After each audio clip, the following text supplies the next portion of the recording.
Hey guys, welcome to another episode of the Vinyl Den, your channel for record collecting by record collectors. I'm Nick. It's Tuesday and time to talk about some new releases coming out this Friday, December 22nd. It's actually kind of a light week. There's only about 150 albums coming out this week. I got 9 on the list for today. There's a bunch of links down below. Make sure you check them out. There's links for the Vinyl Den Facebook group, for the merch page, for the Spotify and Apple Music playlist that I put together every week, and the Patreon page. Make sure you go check all that out. Of course, if you've enjoyed the episode, make sure you give me a thumbs up. Hit that subscribe button down below. Make sure you hit that notification bell so you're notified every time I release new episodes. Like I said in the intro, there's only about 150 albums coming out this week.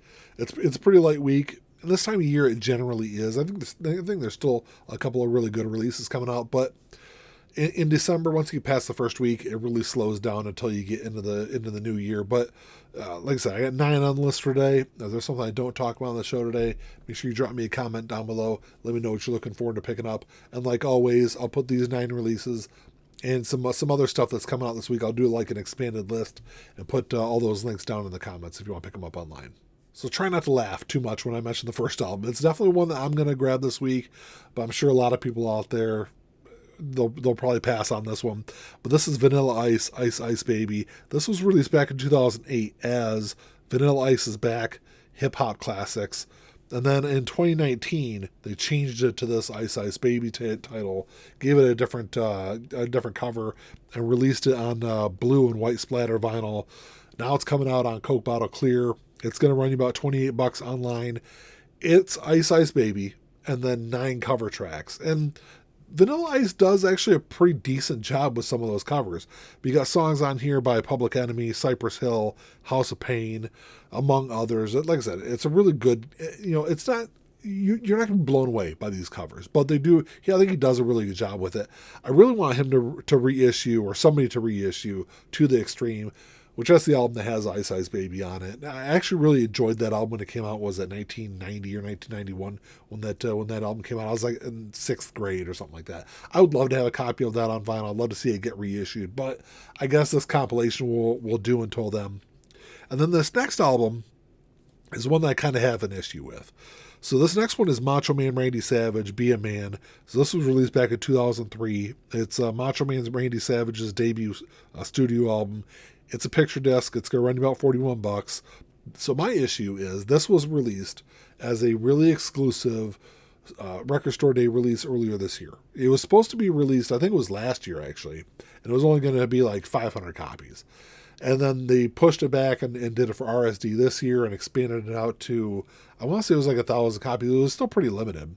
Or maybe it was like 100 copies last year, and they pushed it back to it made 500 copies this year. Regardless of what it was really limited, and it sold out really fast.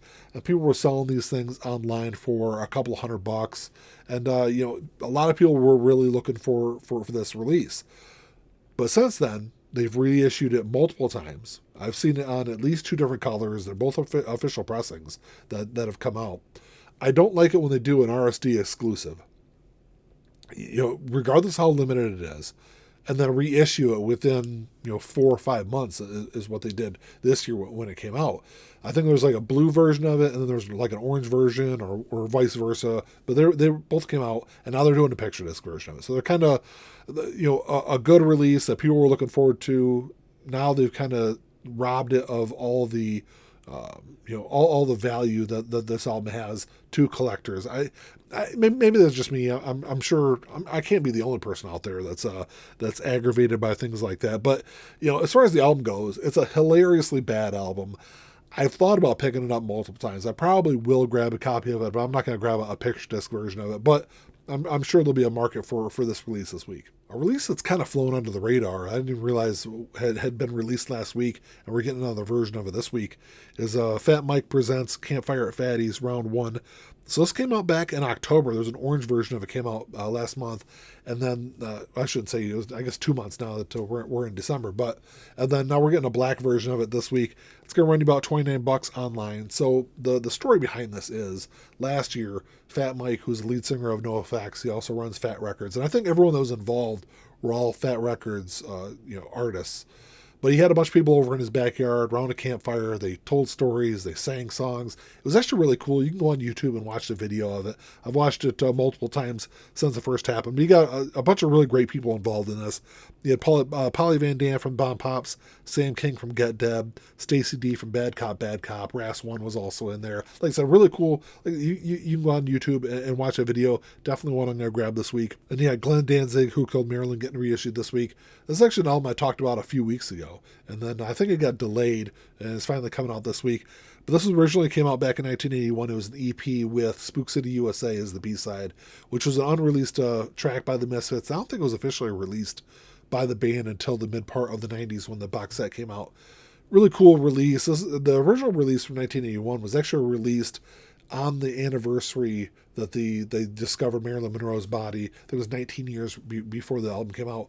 You know, it's a great track. So with this new release, it's a 12-inch cut at 45 RPM. It's on purple vinyl.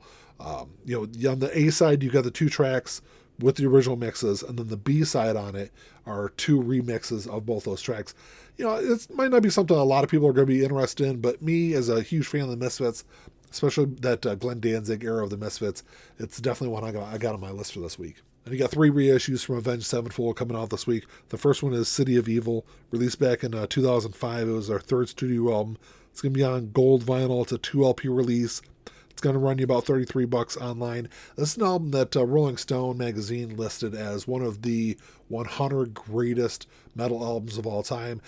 It's a little bit more of a straightforward kind of hard rock album than some of the other stuff that Avenged Sevenfold has done in their career. And I think maybe it was a little more mainstream, I think, the album was. And I think that's what really helped propel this album to sell as well as it did. So you got that one coming out this week. And then you got their self-titled album from 2007 coming out.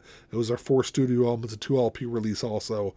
It's going to run you $33 online. This is widely regarded as, if not one of their best, maybe their best album that the band ever released.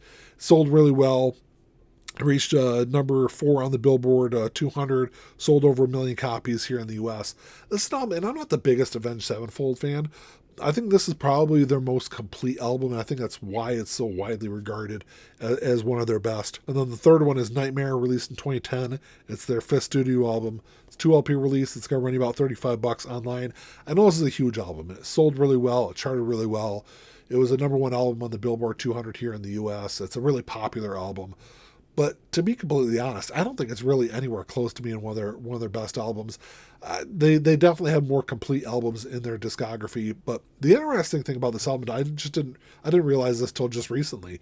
So Jimmy Sullivan, who was the band's drummer, died a year before this album was released.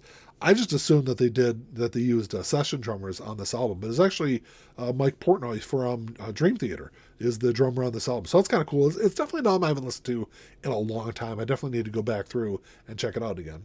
There's a big music on vinyl release coming out this week. This is Carlos Santana, Havana Moon, released back in 1983. It's his 3rd solo album, and this is celebrating its 40th anniversary. It's going to be on yellow and red marble vinyl. It's going to run you about $35. So music on vinyl releases are they're a little bit different because they're super limited. First off, at least the first runs are. It's limited to 1,500 copies, and it's pressed out of Europe. So it generally takes about a week or so before it starts hitting stores here in the U.S. If you do miss out on this, they generally do a standard black release, a wider release later on down the line. So it probably will see a wider release, but it's a really interesting album because it was like, I think it was like late 90s or early 2000s when Carlos Santana really got big again. And that's when I really started digging through his discography and listening to this album for the first time. And it's really fantastic. You got Booker T and the MGs on here. You got Willie Nelson, the Fabulous Thunderbirds on here. You know, they do Bo Diddley covers. They do Chuck Berry covers. It's just a really interesting album overall. It's definitely one that, $35 is maybe a little more than I'm willing to pay for this album. But, you know, if I can grab it a little cheaper from somewhere, I'll probably pick it up. And then the last one on my list is Kate Bush, Lionheart. This was released back in 1978. It's their 2nd studio album. It's going to run you about $40 online. Over the last few weeks, they've reissued all of her albums. And then this one actually got delayed for a week. So I don't know what the reasoning was behind the delay. But this is the reissue. of the 2018 remaster by Burning Grumman. So I'm sure this is going to sound fantastic, like all the other recent Kate Bush releases have. But it's one that it's an album I haven't listened to. To be completely honest, I think I've only heard maybe 1 or 2 tracks off this one, so it's another album that I'll put on my list to stream and check out this week. Well, that's all I got for this week, guys. Thanks for checking the show out. Like I said, it's a really short week. Only 150 albums coming out. I did talk about 9, but make sure you drop me a comment down below. Let me know what you're looking forward to picking up this week. I'm probably going to grab that Vanilla Ice. I'll probably grab that. I'll definitely grab that Fat Mike and that Glenn Danzig album. We'll see how I feel about a couple of the other ones. But let me know what you guys think. If you enjoyed the episode, make sure you give me a thumbs up. Hit that subscribe button down below. That's all I got. Until next time, keep on spinning. Peace.